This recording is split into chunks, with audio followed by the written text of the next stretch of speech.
Hello students. बेटा सबसे पहले आज हम बात करेंगे ट्रांसक्रिप्शन इन यूकेरियोटिक्स के बारे में।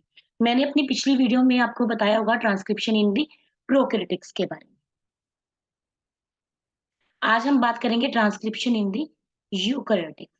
सबसे पहले इसको मैंने इंट्रो देने के लिए देने से पहले मैं आपको बताना चाहती हूँ कि ट्रांसक्रिप्शन दोबारा से रिपीट करती हूँ कि ट्रांसक्रिप्शन होता क्या है। तो transcription is a process which single forming a single standard RNA from a double standard DNA। जो हमारे पास डीएनए है वो हमारे पास क्या है, डबल स्टैंडर्ड। और जो आरएनए है वो हमारे पास क्या है, single standard RNA. The process of making single stranded RNA from a double stranded DNA is known as a transcription process. And from RNA, single stranded RNA, to make a protein that is known as a translation process। ठीक है, DNA to RNA बनाने के process को हम क्या बोलते हैं, transcription. और आरएनए टू प्रोटीन बनाने के लिए हम क्या बोलते हैं, ट्रांसलेशन प्रोसेस। तो आज हम इसको यूकेरियोटिक्स में पढ़ेंगे। प्रोकैरियोटिक्स में मैंने आपको पढ़ा चुकी हूँ, फिर भी आपको एक बार मैं इंट्रो दे देती हूँ। ठीक है, मैंने बोला था कि जो डीएनए है वो हमारे पास क्या है, डबल स्टैंडर्ड है। One second, double standard DNA, ये आपका डीएनए फर्स्ट स्ट्रैंड है और ये आपके पास डीएनए का सेकंड स्ट्रैंड। ठीक है, डीएनए की हमने अपने पास पोलैरिटी कितनी रखी है, 3' to 5', फर्स्ट पोलैरिटी। ठीक है, और सेकंड डीएनए स्ट्रैंड की पोलैरिटी अगर ये इसके कॉम्प्लीमेंट्री होगा, अगर ये 3' to 5' है तो ये होगा हमारे पास 5' to 3'। क्योंकि हमने डीएनए से सिंगल स्टैंडर्ड आरएनए बनाना है। आरएनए की सबसे पहली वो क्या थी, शर्त क्या थी कि मेरे पास जो स्टैंड बनेगा वो 5' to 3' बनेगा। अगर एमआरएनए 5' to 3' बनेगा तभी तो हमने डीएनए स्ट्रैंड को 3' to 5' लिया ना। तो ये देखो, सबसे पहले 5, ये देखो मैं शुरू से बताती हूँ। डीएनए सिंगल स्टैंडर्ड है, 3' to 5'। ये हमारे पास टाटा का बॉक्स बना हुआ है। सबसे पहले क्या है, इनिशिएशन प्रोसेस, जो सिग्मा फैक्टर है, आरएनए पॉलीमरेज को हेल्प करता है। ये सारा प्रोकैरियोटिक्स का बता रही हूँ। सबसे पहले मैं आपको सिग्मा फैक्टर आरएनए पॉलीमरेज की हेल्प से ये यहाँ पे जाके जुड़ जाएगा। इनिशिएशन प्रोसेस आपका शुरू कर देगा। इनिशिएशन प्रोसेस में सबसे पहले क्या आता था, आपका प्रमोटर। ठीक है, प्रमोटर उसने देख लिया कि हाँ यही मैंने फिक्स होना है, उसने यहाँ पे रिकॉग्नाइजेशन कर लिया कि मैं यहाँ पे बैठूंगा ही बैठूंगा। तो क्या है, सिग्मा फैक्टर आरएनए की पॉलीमरेज की हेल्प से यहाँ पे आके बैठ गया। इस प्रोसेस को हम क्या बोलते हैं, प्रमोटर। फिर उसने क्या किया, आगे आरएनए पॉलीमरेज चला, यहाँ पे उसने क्या है, ये बना लिया सीक्वेंस। उसने देख लिया ये ये ए है, ये GAGC AT, ये सीक्वेंस बने हुए हैं। तो उन्होंने यहाँ पे क्या बना लिया, अपना mRNA। सो mRNA, कोई भी आरएनए लगा लो एक बार। हमने प्रोकैरियोटिक्स में mRNA बोला था ना, लेकिन यूकेरियोटिक्स में आप सिंपल आरएनए बोलो। ठीक है, वो भी मैं बताऊंगी कि क्यों नहीं हम यहाँ पे mRNA बोल रहे। वैसे होता तो ये mRNA ही है, mRNA ही बनता है, लेकिन इतना आसान नहीं है इसको mRNA बनाना, वो मैं आपको अभी बताऊंगी। ठीक है, यहाँ पे आपका आरएनए बन गया। आरएनए की प्रोसेस में क्या है, ए के ऑपोजिट क्या है, यू, क्योंकि आरएनए में थायमीन नहीं होता, क्या होता है, यूरेसिल होता है। जी के ऑपोजिट सी, सी के ऑपोजिट जी, ए के ऑपोजिट यू एंड टी की ऑपोजिट ए। यहाँ पे आरएनए बन गया। फिर क्या है, यहाँ पे इस चीज को हम क्या बोलते हैं, स्ट्रक्चरल जीन, जी, स्ट्रक्चरल जीन। पहले क्या हुआ, सिग्मा फैक्टर आया, सिग्मा फैक्टर ने प्रमोटर के साथ जुड़ा। फिर प्रमोटर के साथ क्या है, उसने आगे क्या हुआ, अटैच हो गया स्ट्रक्चरल जीन बनाने के लिए। स्ट्रक्चरल जीन वहां पे बनती है जहां हम अपना एमआरएनए प्रोसेस शुरू करते हैं। तो यहाँ पे उसने एमआरएनए का प्रोसेस यहाँ पे बना लिया। ठीक है, फिर आगे जाके क्या है, ये थर्ड बॉक्स में मैंने टर्मिनेटर फैक्टर लिखा हुआ है। टर्मिनेटर फैक्टर में क्या आता है, आपका रो फैक्टर। ठीक है, कौन सा फैक्टर आता है आपका, रो फैक्टर।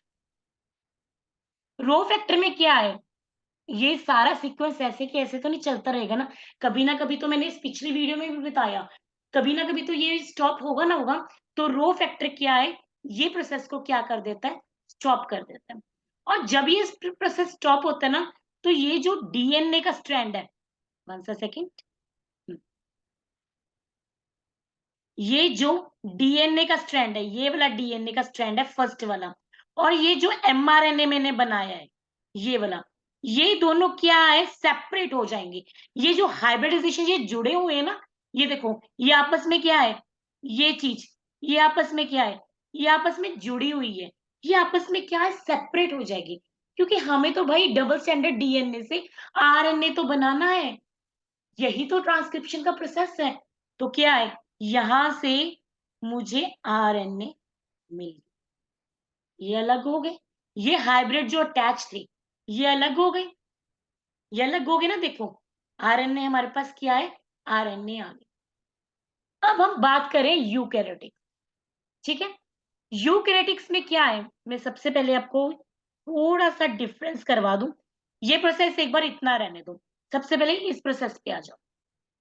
ये प्रोकैरियोटिक ट्रांसक्रिप्शन है और ये हमारे पास होती है यूकैरियोटिक ट्रांसक्रिप्शन।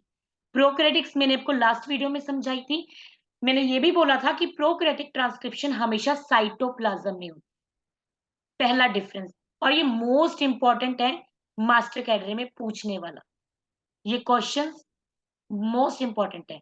यूकैरियोटिक में ट्रांसक्रिप्शन होती है न्यूक्लियस में, ठीक है।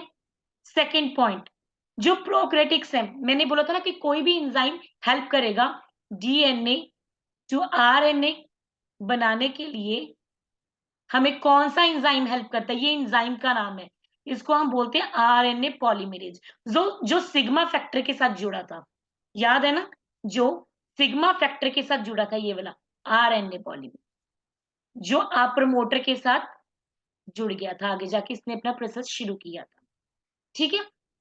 ये आरएनए पॉलीमरेज हेल्प करेगा, सिंपल आरएनए पॉलीमरेज है यहाँ पे। लेकिन यूकैरियोटिक में क्या डिफरेंस है, यहाँ पे भी आरएनए पॉलीमरेज हेल्प करेगा, लेकिन यहाँ पे आरएनए पॉलीमरेज 3 टाइप के होंगे, फर्स्ट, सेकंड एंड थर्ड।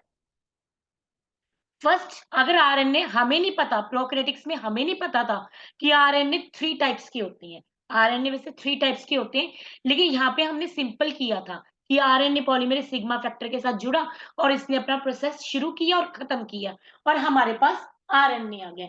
लेकिन यूकैरियोटिक्स में हम पढ़ेंगे कि हमारे पास आरएनए पॉलीमरेज कौन सा आएगा। अगर हमारे पास फर्स्ट आरएनए पॉलीमरेज हेल्प कर रहा है सिग्मा फैक्टर के साथ, तो कौन सा आरएनए बनेगा, आरएनए।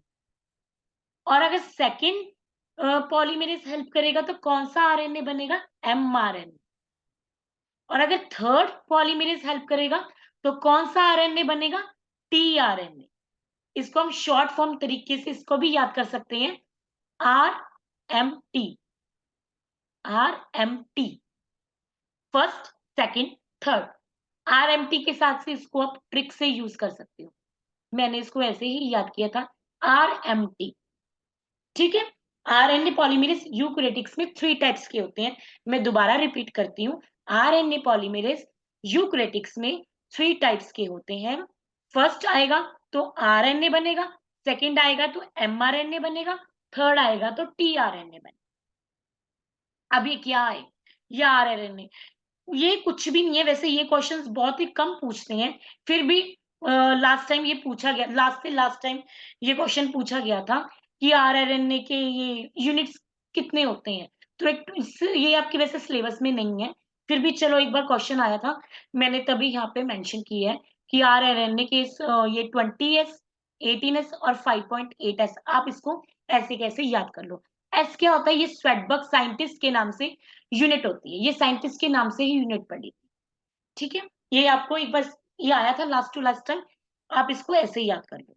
और जो टीआरएनए के 2 टाइप्स के होते हैं, ये एसआरआरएनए जो हम बोलते हैं स्मॉल रेगुलेटरी आरएनए, और एसएनआरएनए जो बोलते हैं स्मॉल न्यूक्लियस आरएनए। इसका भी आगे मैं आपको बताऊंगी, फिलहाल आप इसको ऐसे याद कर लो। फर्स्ट आरएनए जो आरआरएनए, उसके 3 टाइप्स हैं, 28, 18 एंड 5.s सब unit. Second RMT, RMT first, second and third.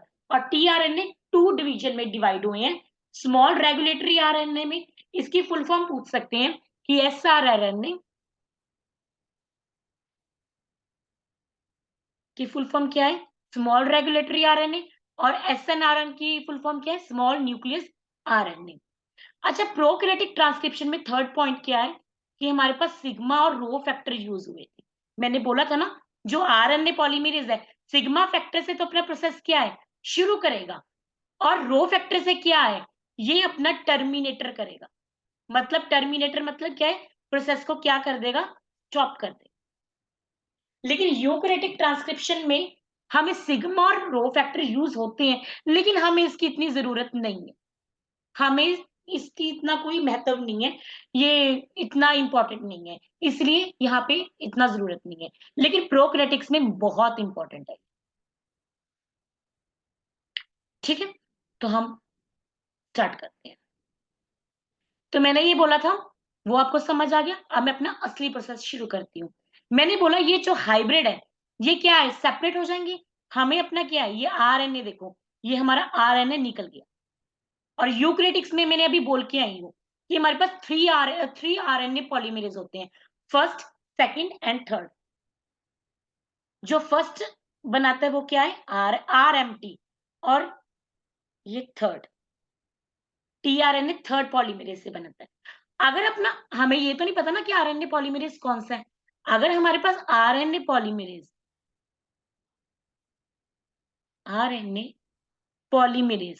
अगर हमारे पास वन काम कर रहा है, तो कौन सा आरएनए बनेगा? आरआरएनए। अगर थर्ड पॉलीमरेज आता है आरएनए का, तो कौन सा बनेगा? टीआरएनए। ये टीआरएनए बनेगा। और अगर सेकंड आरएनए आता है, तो हमारे पास एमआरएनए बनेगा। लेकिन इस चीज को बनाना इतना आसान नहीं। हमने बोला अगर आरएनए पॉलीमरेज फर्स्ट आता है तो आरएनए बनता है, थर्ड आता है तो टीआरएनए बनता है। लेकिन जब सेकंड आरएनए पॉलीमरेज काम करता है ना, तो एमआरएनए नहीं, सबसे पहले क्या बनता है हमारे पास? एचएनआरएनए। सबसे पहले हमारे पास क्या बनेगा? एचएनआरएनए। ये देखो, ये बनेगा। अगर सेकंड पॉलीमरेज आता है हमारे पास, second RNA second RNA polymerase हमारे पास आता है, तो हमारे पास सबसे पहले क्या बनेगा? एचएनआरएनए। हमारे पास कभी भी एमआरएनए नहीं बनेगा। ये जो टीआरएनए है, आरएनए है, ये तो आसानी से बन जाएंगे। जब यहाँ से ये चीज जब सेपरेट होगी ना, ये देखो, ये जो आरएनए आ रहा है, ये जहां पे हमें एमआरएनए जो आरएनए हमारे पास आएगा, तो टीआरएनए और आरएनए ये तो बहुत आसानी से मिल जाएगा। ये न्यूक्लियस से साइटोप्लाज्म में चला जाएगा आराम से। न्यूक्लियस से साइटोप्लाज्म में आराम से चला जाएगा ट्रांसलेशन करने के लिए। क्योंकि ट्रांसक्रिप्शन के बाद हमें क्या करवानी है? ट्रांसलेशन करवानी है। ये आराम से अपनी ट्रांसलेशन का प्रोसेस शुरू कर लेगा। लेकिन ये एमआरएनए, हमें तो एमआरएनए चाहिए ना, एमआरएनए नहीं बनेगा। सबसे पहले हमारे पास कौन सा बनेगा? एचएनआर। अभी एचएनआरएनए क्या होगा? एचएनआरएनए का जब ये एचएनआरएनए जब ये आरएनए पॉलीमरेज, मैंने बोला ना आरएनए पॉलीमरेज सेकंड हेल्प करेगा ये एमआरएनए बनाने के लिए। तो सेकंड जो ये आरएनए पॉलीमरेज है, जब ये टर्मिनेटर के साथ जुड़ेगा, जब प्रोसेस क्या है? स्टॉप होगी। जब प्रोसेस हमारे पास क्या है? स्टॉप होगी। तभी हमारे पास आरएनए निकल के आया ना। तो सबसे पहले हमारे पास क्या बना? एचएनआरएनए। ये एचएनआरएनए है क्या? इसको बोलते हैं हम प्रिकर्सर। Precursor mRNA. ये भी मेन पॉइंट क्वेश्चन है कि एचएनआरएनए को क्या बोलते हैं और इसकी फुल फॉर्म क्या है? इसकी फुल फॉर्म क्या है? Heterogeneous nuclear RNA. Heterogeneous nuclear RNA. ठीक है, hnRNA. But this hnRNA is immature RNA, क्योंकि हमें तो भाई एमआरएनए बनाना है। हम हमारा क्या बन रहा है? एचएनआरएनए बन रहा है।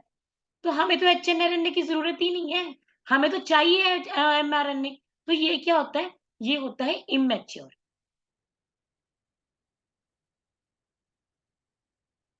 अब इसमें क्या है? हमें मैच्योरेशन का प्रोसेस शुरू करना है।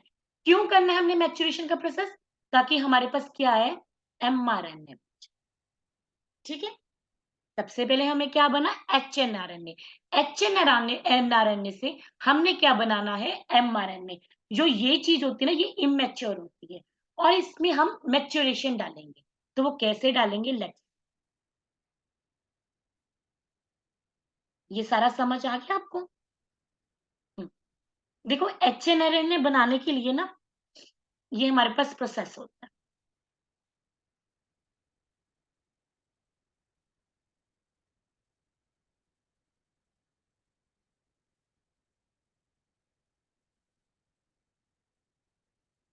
ये हमारे पास क्या है ये स्ट्रैंड है। लेकिन ये स्ट्रैंड किस चीज का है आरएनए का स्ट्रैंड है ये। डीएनए का स्ट्रैंड नहीं है। हम हमें आरएनए मिल चुका है। डीएनए से हमने आरएनए बना लिया है। लेकिन हम हमारे पास एमआरएनए नहीं बना। क्या बना है हमारे पास एचएनआरएनए। तो आरएनए की पोलैरिटी क्या होती है हमने वहां पे प्रोकैरियोटिक्स की वीडियो में बेटा जिसने वो वीडियो नहीं पढ़ी ना तो ये यूकैरियोटिक्स का समझ आने वाला नहीं है। सबसे पहले आप मेरी लास्ट वीडियो पढ़ो प्रोकैरियोटिक्स की तब ये जाके यूकैरियोटिक्स समझ आएगा। मैंने बोला था लास्ट वीडियो में जो आरएनए है उसकी शर्त क्या थी अगर आपने डबल स्टैंडर्ड डीएनए से आरएनए बनाना है तो आरएनए की पोलैरिटी क्या होनी चाहिए 5 प्राइम टू 3 प्राइम। तो ये हमारे पास क्या है पोलैरिटी है 5 प्राइम टू 3 प्राइम। ठीक है ये आरएनए का हमारे पास स्ट्रैंड है राइट। तो एचएनआरएनए का प्रोसेस हम शुरू करते हैं। हमने ये इमेच्योर है हम ये मान के चल रहे हैं ये हमारे पास क्या है इमेच्योर है। अब इसमें हमने क्या है मैच्योरेशन डालनी है। तो मैच्योरेशन डालने के लिए हमारे पास हम 3 प्रोसेस करवाते हैं। सबसे पहला प्रोसेस क्या है कैपिंग। सेकंड प्रोसेस क्या है टेलिंग। और थर्ड प्रोसेस क्या है स्प्लाइसिंग। अब मैं आपको बताती हूँ ये क्या होता है। सबसे पहले यहाँ पे क्वेश्चन अराइज होता है जो मोस्टली मास्टर कैडरे में ये पूछा ही जाता है कि कैपिंग की पोलैरिटी क्या है। कैपिंग की पोलैरिटी कैपिंग कहाँ से स्टार्ट होती है तो इसको एक ट्रिक है। ये वैसे होती है 5 प्राइम से स्टार्ट होती है 5 प्राइम टू। लेकिन बच्चों को ये चीज याद नहीं रहती हमेशा ये छोटी मोटी बातें नहीं कंफ्यूजन होती है तो आप इसको कैसे याद करोगे। जैसे जब मैंने अपने टाइम पे याद की थी ना तो मैंने ऐसी क्लास मैंने ये याद किया था कि मैंने 5th क्लास के बच्चे को टोपी पहनाई कैप पहनाई। मैंने 5th क्लास के बच्चे को क्या पहनाई 5th क्लास के बच्चे को क्या पहनाई टोपी पहनाई। तो 5 प्राइम आ गया। तो कैपिंग क्या है मेरी टोपी है। तो टोपी मैंने किसको पहनाई 5th क्लास के बच्चे को। तो इसकी पोलैरिटी क्या है 5। ठीक है। और इसमें कौन सा ग्रुप जुड़ा होता है मिथाइल गुआनोसिन ट्राइफॉस्फेट अटैच होता है।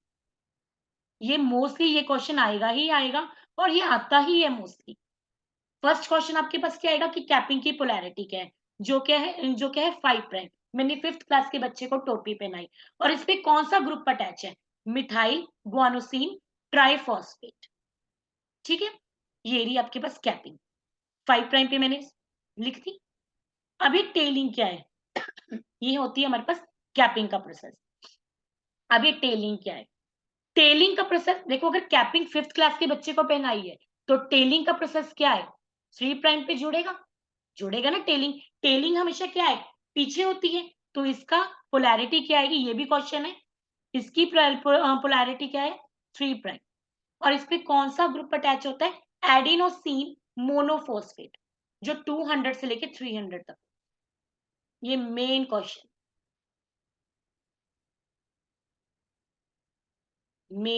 है टेलिंग कौन सी पोलैरिटी पे होती है 3 प्राइम पे और इस पे कौन सा ग्रुप अटैच होता है एडिनोसिन मोनोफॉस्फेट। ये था हमारे पास फर्स्ट एचएनआरएन का प्रोसेस करवा रही हूँ कैपिंग का प्रोसेस टेलिंग का प्रोसेस। अब लास्ट में क्या आता है हमारे पास स्प्लाइस। अब ये मेन बात है स्प्लाइसिंग क्या होती है। चलिए स्प्लाइसिंग क्या होती है मुझे कलर चेंज करना पड़ेगा व्हाइट दिस वन। ये देखो ये 5 प्राइम था ये एचएनआरएनए है एचएनआरएनए। ये अभी तक इमेच्योर है हमने अभी इसको मैच्योर किया नहीं है। जब मैच्योर होगा तो एमआरएनए आएगा। अभी ये एचएनआरएनए है। तो ये क्या है 5 प्राइम 5 पे क्या हो रही है कैपिंग हो रही है और 3 पे क्या हो रही है टेलिंग हो रही। अब हमने क्या करवानी है? स्प्लाइस। अब एक मेन बात है, ये जो आरएनए का पूरा प्रोसेस है, लास्ट में मैंने बताया था कि कभी भी पूरा डीएनए प्रोसेस नहीं करता, ठीक है? अब ये पूरा का पूरा ये जो आरएनए है ना, ये पूरा का पूरा ये जो आरएनए मैंने बनाया है, ये कभी भी क्या है? ये कभी भी क्या है? प्रोटीन्स नहीं बनाएगा। फुल आरएनए कभी भी क्या है? प्रोटीन्स नहीं बनाएगा। इसका कुछ पार्ट ही क्या है? प्रोटीन्स बनाएगा, ठीक है? और जो कुछ पार्ट प्रोटीन्स बनाएगा ना, ये मैंने यहाँ से शो कर दिए, ये देखो। रेड लाइन से मैंने शो किए हुए, रेड से, ये देखो, ये वाला। इस चीज़ को ये कुछ पार्ट, पूरा आरएनए कभी प्रोटीन नहीं बनाता, उसका कुछ पार्ट क्या है? प्रोटीन्स बनाएगा। और जो कुछ पार्ट, ये जो मैंने रेड से डोनेट किया हुआ है, ये जो कुछ पार्ट है ना, इसको हम बोलते हैं एक्सॉन्स। ये हमारे पास क्या है? प्रोटीन्स बनाए। ये मैं स्प्लाइसिंग का प्रोसेस समझा रही हूँ। पूरा आरएनए कभी, मैं दोबारा रिपीट करवा रही हूँ, पूरा आरएनए कभी भी प्रोटीन्स नहीं बनाएगा। इसका कुछ पार्ट क्या है? प्रोटीन्स बनाएगा। और इस कुछ पार्ट को हम क्या बोलते हैं? एक्सॉन। अब ये जो कुछ पार्ट मैंने छोड़ दिया, जो प्रोटीन्स नहीं बना रहे, ये वाली जो ब्लू लाइन है, ये वाली ये कुछ पार्ट जो प्रोटीन्स नहीं बना रहे, उसको हम क्या बोलते हैं? एंट्रॉन्स। ये प्रोटीन्स कभी नहीं बनाएगा, ठीक है? एक्सॉन्स प्रोटीन बनाएंगे, ये भी क्वेश्चंस अराइज होता है। ये सारे क्वेश्चंस ना आप नोट कर लो, ये क्वेश्चंस बहुत इंपॉर्टेंट है मास्टर कैटेगरी, इसमें आपके फ्री के नंबर है। और ये एनसीईआरटी में ना बहुत कॉम्प्लिकेटेड दिया हुआ है, ट्रांसक्रिप्शन, ट्रांसलेशन, डीएनए रेप्लिकेशन। मैंने बहुत इसको आसान तरीके से, ट्रिक से मैंने आपको समझाया है। मेन बात ये, आपको ऐसे का ऐसे एनसीईआरटी में नहीं मिलने वाला, किसी भी वीडियो में आपको नहीं मिलने वाला। मैंने बहुत इसको आसान ट्रिक से इसको समझा रखा है, इसलिए प्लीज मैं जो भी क्वेश्चन करवा रही हूँ, आप प्लीज इसको नोट डाउन कर लीजिए। बाद में मैं इसको अलग क्वेश्चन की क्या है, मैं आपको पीडीएफ भी प्रोवाइड कर दूँ, ठीक है? यहाँ से क्वेश्चन बन रहा है कि एक्सॉन्स क्या आते हैं। एक्सॉन्स वो होते हैं जो आरएनए का कुछ पार्ट प्रोटीन्स बनाते हैं, और एंट्रॉन्स वो होते हैं जो आरएनए का जो बच गया, ये जो पार्ट बच गया, जो ये प्रोटीन्स नहीं बना, ठीक है? ये समझ आ गया? अब ये ऐसे कैसे है? अब क्वेश्चन आता है कि हमें क्या पता कि ये एक्सॉन्स है, ये इंट्रॉन्स है, कि यही पार्ट हमारे पास प्रोटीन बनाएगा, यही पार्ट हमारे पास प्रोटीन नहीं बनाएगा। हमें क्या पता? अरे भाई, कोई ना कोई चीज तो आएगी ना। तो कौन सी चीज रिस्पॉन्सिबल है? कौन सा एंजाइम रिस्पॉन्सिबल है? मैंने आपको लास्ट वीडियो में करवाया था ना कि जो टीआरएनए है, वो टू टाइप्स के होते हैं। एक तो एसआरआरएनए और एक एसएनआरएनए। अब आ गया ना समझ? एसआरआरएनए क्या है? Small regulatory RNA. और एसएनआरएनए क्या है? Small nuclear RNA. तो ये स्मॉल न्यूक्लियर आरएनए, ये भी क्वेश्चन अराइज हो रहा है, इसमें बहुत क्वेश्चन निकल रहे हैं कि कौन सा एंजाइम हेल्प कर रहा है स्प्लाइसिंग में, एक्सॉन्स और एंट्रॉन्स के बीच में प्रोटीन्स बनाने की जो हेल्प करता है, वो क्या है? Small nuclear RNA. जो एंट्रॉन्स और एक्सॉन्स के बीच में हमें डिफरेंस बता रहा है, ये वो एंजाइम है, ये चीज रिस्पॉन्सिबल है। अब ये क्या है? ये देखो, ये क्या है? स्मॉल न्यूक्लियर आरएनए कैसे हेल्प करेगा, मैं बताती हूँ। ये देखो, ये हमारे पास 5 प्राइम है कैपिंग का, और ये 3 प्राइम है हमारे पास टेलिंग। तो क्या है? ये एक्सॉन्स है, ये प्रोटीन्स बना रहे हैं। और ये क्या है? एंट्रॉन्स। ये हमारे पास प्रोटीन्स क्या है? नहीं बनाएंगे। तो जो स्मॉल न्यूक्लियर आरएनए है ना, ये ना यहाँ पे जाके बैठ जाएगी एंट्रॉन्स के पास, यहाँ पे जाके बैठ, एक्सॉन्स के पास नहीं बैठेगी, इंट्रॉन्स के पास बैठेगी। स्मॉल, स्मॉल ऐसे याद कर लो कि स्मॉल चीज कोई भी एंटर हुई है, तो एंटर से अब क्या याद कर लोगे? इंट्रॉन्स। तो ये क्या है? किसके साथ अटैच होगी? इंट्रॉन्स के साथ। और जब ये इंट्रॉन्स के साथ अटैच होगी ना, तो ये कॉम्प्लेक्स फॉर्म कर देगी और इस कॉम्प्लेक्स को हम यहाँ क्या बनेगा, स्प्लाइसियोसोम्स। ये क्वेश्चन है। ये जब स्मॉल न्यूक्लियर आरएनए एंटर होगी, एंटर से आप याद करोगे इंट्रॉन्स, इंट्रॉन्स के साथ अटैच होगी ना, तो ये कौन सा कॉम्प्लेक्स, ये कॉम्प्लेक्स बन जाता है। ये कॉम्प्लेक्स को हम क्या बोलते हैं, स्प्लाइसियोसोम्स बन जाते हैं। ये स्प्लाइसियोसोम्स का काम क्या है, ये जो इंट्रॉन्स बने होते हैं ना, इन चीज को क्या है, ये सारे के सारे इंट्रॉन्स को क्या है, रिमूव कर देगी, हटा देगी अपने रास्ते से, एक्सॉन्स के रास्ते से क्या है, हटा देगी। ठीक है, स्मॉल आरएनए का काम क्या है, एक्सॉन्स को बनाना। अब समझ आ गई, स्मॉल न्यूक्लियर आरएनए का मतलब क्या है, एक्सॉन्स को बनाना, मींस प्रोटीन्स को बनाना। और प्रोटीन्स कब बनेंगे, जब ये एंट्रॉन्स हटेंगे। जब सड़क बन रही है, तो जब सड़क बनने से पहले क्या, हम कंकर उठाते हैं ना, तो कंकर को साफ करते हैं, तभी तो सड़क बनती है ना। और एग्जॉन्स को बना, वैसे ही एग्जॉन्स को बनाने के लिए हम एग्जॉन्स बनाना है, और एग्जॉन्स से ही हमारा प्रोटीन बनेगा। तो उसके बीच में हमें कंकर को तो दूर करना पड़ेगा ना। मीन्स जो इंट्रॉन्स है, जो हमारे पास प्रोटीन नहीं बना रहे, तो हमें उसका क्या काम है, हमें नहीं चाहिए वो। तो स्मॉल आरएनए उस चीज को क्या है, रिमूव कर देगी, और हमारे पास क्या है, ये सारा का सारा क्या है, एक्सॉन्स बन के आ जाए, एक्सॉन सारे जुड़ जाएंगे। मैं बताती हूँ,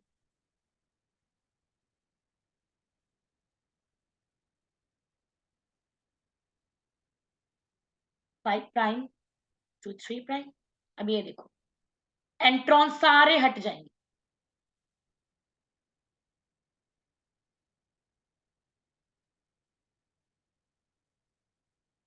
ये सारे के सारे क्या है, एक्सॉन्स बन, और हमारे पास क्या है, प्रोटीन बन गया भाई।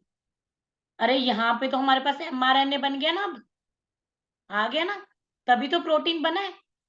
तभी तो अब ये चीज क्या है, मैच्योर होगी, मैच्योरेशन होगी ना, तो एमआरएनए बन गया, तो एक्सॉन्स क्या है, एक्सॉन्स जुड़ गया, तुम्हारा प्रोटीन्स बन गया। तो यही प्रोसेस है ट्रांसक्रिप्शन इन यूकेरियोट।